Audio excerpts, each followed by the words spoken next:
News from Eureka and number 292 in their Masters of Cinema series is Message from Space, released in 1978, directed by Kinji Fukasaku.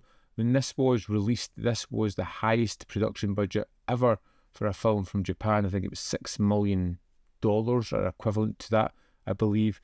And it is most definitely, at its heart, just a complete rip-off of Star Wars. And I can imagine seeing this at the time and being a little bit underwhelmed by what was going on here, because it doesn't feel very unique or anything of its own. It is most definitely just ripping off Star Wars. 確かにあなた方ガバナス人はわしらを打ち負かした。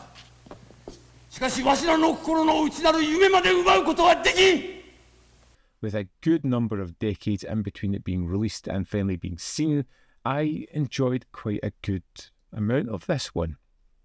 The derivative nature of it is something that doesn't bother me as much now as it may have done a number of years ago. And to see Kinji Fukasaku try something that is vastly different than anything he's done before is wonderful. And to put his directing touches to something that is so outlandish, out there, and full of wonderful designs is just terrific. Now, the basic story here is out the world of Julucia, which has been overrun by the Gavanas, a terrible nation that is just looking to, well, steal somebody's world. The Julucians didn't want to do that and fought back, and in doing so, almost destroyed their planet. But a wise old Obi-Wan kind of guy decides to fire off these 8 seeds into the universe that should bring together 8 mighty warriors that will help the Julucians fight back against the Gavanas.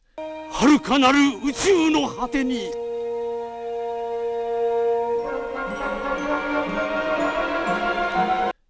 That's the basic setup, and that happens very early on in the movie. We jump right into this story here as they're sending out the seeds, and as they spread across the universe, bumping into various people, pulling the gang together. And it's a ragtag group of people, a withered old general. We got a couple of people that look on the wrong side of the law. Nothing bad, just a little bit of illegal transportation, stealing, that kind of thing. A young woman that comes into it seems rich, looking for adventure. It pulls a lot of things together, and it at some points can lose its narrative throughout its story. 縁を切ったんだ。何にもする気はない。ただ議論はやめて、ゆっくり眠れるところを探しに行こう。 It gets lost in a little side story. It gets lost in a little tale that pulls away from the main aspect of the film, and those little deviations can sometimes pull the movie back a little bit. And for 105 minutes, these little pockets where the story drops out and we focus on characters that aren't as interesting as some of the others, because we have a large canvas of characters, some of them don't get the attention that they deserve, and others seem to get more than they deserve. But these kind of deviations bring the movie down ever so slightly.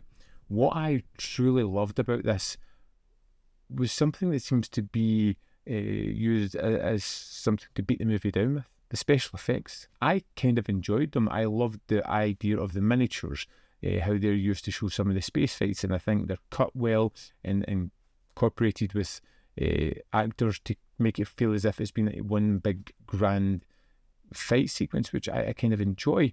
The large scale sets, the make-upping and costuming of the people that perpetrate this world is all fantastical and wonderful and out there and very different. 皆の者、よく聞け。世には分かっていた。 And to look at this movie and see another vast production here with lots of extras that has all these different sets, these different looks throughout it, with all these various characters that all look wonderfully different and fantastical. It's visually a really interesting movie, and knowing that Fukasaku did The Fall of Akko Castle, which is by far the better movie and stunning, onto something that was so wildly different like Message from Space. I'd say the most detractable thing about it is the storyline, where you kind of know where it's going to go. There are no surprises to be had here. The action sequences can be fun. Sometimes it can be overlong and feel repetitive. But for the most part, it was all about the visual stylings of the movie that I really enjoyed spending time in this world with. I'm glad to have seen Message from Space. Let's dive in, have a look at the extras. Here we are in the disc for Message from Space. We have the film with the original Japanese dual mono, with English dubbed dual mono, with audio commentary by Tom Mez. On to the special features. We have a Massage from Space, an appreciation by Patrick Macias. Now, what I love about this 14-minute, 26-second extra is the obvious passion and love for this film. It comes across, and he waxes lyrical about his love for this film, the impact that it had, and how it may not be the best Japanese movie, but it's certainly one of his favourites. Next, we have Message from Earth, the making of featurette, which is 30 minutes, 15 seconds, and focuses on Fukusaka, his son, telling us some anecdotes about the time, remembrance of making this film, the first time he was on the set here. Lots of interesting information delivered here. Then we have the Stills Gallery 1, Stills Gallery 2, Trailer 1, Trailer 2, and Trailer 3, and the US release trailer. And that's the extras from Message from Space. There we have it, Message from Space.